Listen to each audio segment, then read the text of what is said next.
Merhaba arkadaşlar, hoş geldiniz. Bu video çok önemli bir video olacak çünkü İngilizce öğrenmek isteyen arkadaşlar için yardımcı bir alet olacak. Şimdi bu videoyu aslında seyahatla bağlamaya çalıştım.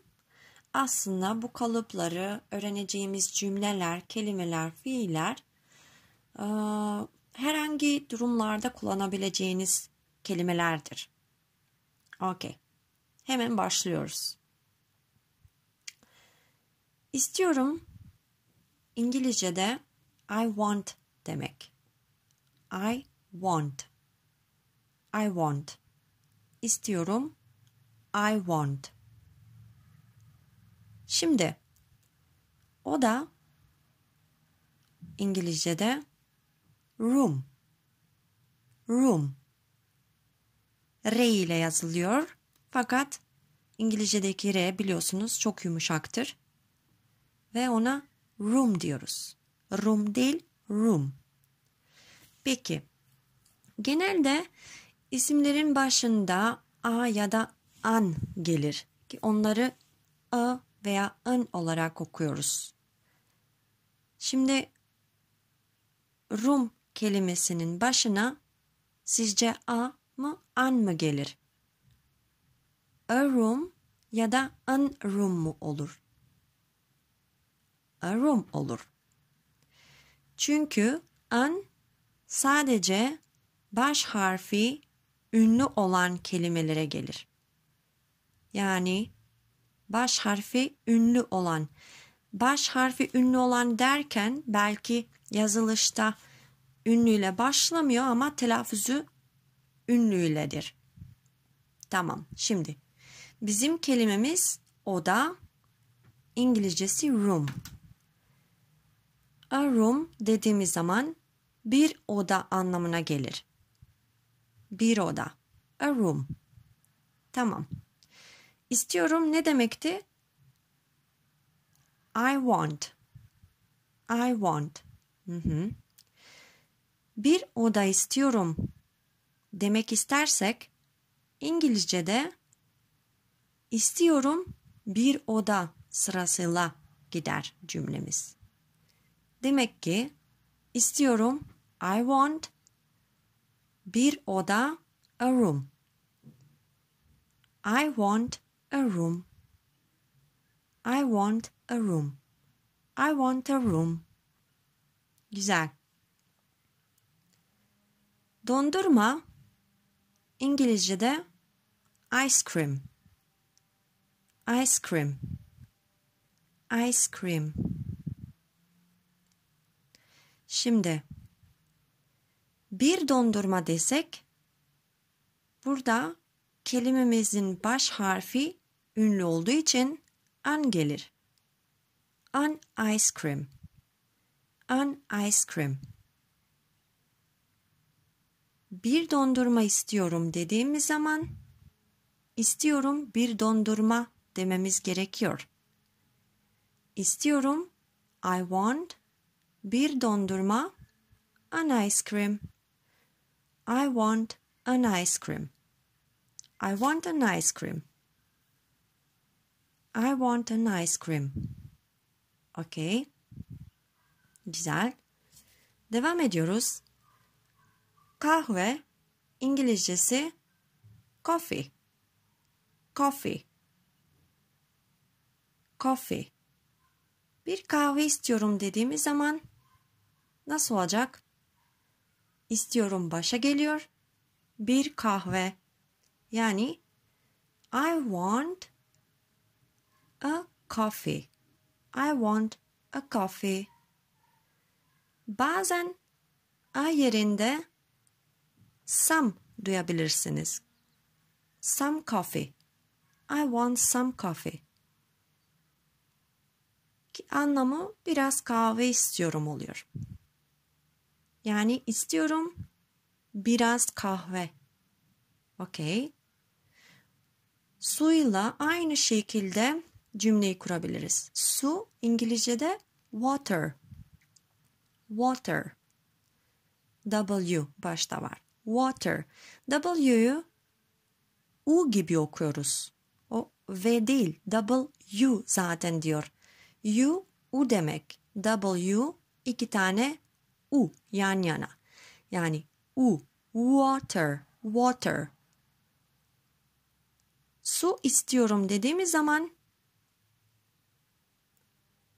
istiyorum su. Hatta istiyorum biraz su diyebiliriz. I want some water. I want some water. I want some water. Güzel. Süper. Şimdi Türkçe'de master hali, fiillerin master hali mak mekle yapılıyor. İngilizce'de master haline infinitif denir. İnfinitif yapmak için İngilizce'de fiilin başına ayrı bir kelime olarak to geliyor. To. To. Yani mak mek Türkçedeki İngilizce'de to oluyor. Yani to sayısına benziyor. Aynı onun gibi söyleniyor diyebiliriz. Şimdi mesela yemek dediğimiz zaman yemek fiili İngilizce'de to eat. To eat. Yemek to eat. To eat. Ayrı söyleniyor. Ayrı da yazılıyor. To eat. Türkçedeki gibi bitişik değil. To eat. Okay? Yemek istiyorum demek istersek. İstiyorum ile başlıyoruz. İngilizcesi I want. Sonra yemek geliyor. Yemek to eat. Cümlemiz istiyorum yemek. Yani tam ters. I want to eat. İstiyorum I want yemek to eat. Güzel. Sandwich kelimesi İngilizce'de sandwich. Sandwich. Ve yerinde W var. Demek ki U gibi okuyoruz. Ve sandwich diyoruz. Sandwich. Okay. Bir sandviç istiyorum dediğimizde yine tersten gidiyoruz. İstiyorum bir sandviç. İstiyorum. I want a sandwich. Bir sandviç. A sandwich. I want a sandwich. I want a sandwich. Tamam. Şimdi bir sandviç yemek istiyorum dediğimizde bir sandviç yemek istiyorum.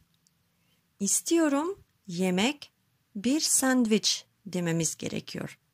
Her şey ters oluyor. İstiyorum I want yemek to eat. Bir sandviç a sandwich. I want to eat a sandwich. I want to eat a sandwich. I want to eat a sandwich. Okay. Şimdi kelimesi İngilizce'de now. Now. Genelde kelimenin sonunda bulunuyor ve cümlemiz bir sandviç yemek istiyorum. Ona şimdi eklersek şimdi bir sandviç yemek istiyorum.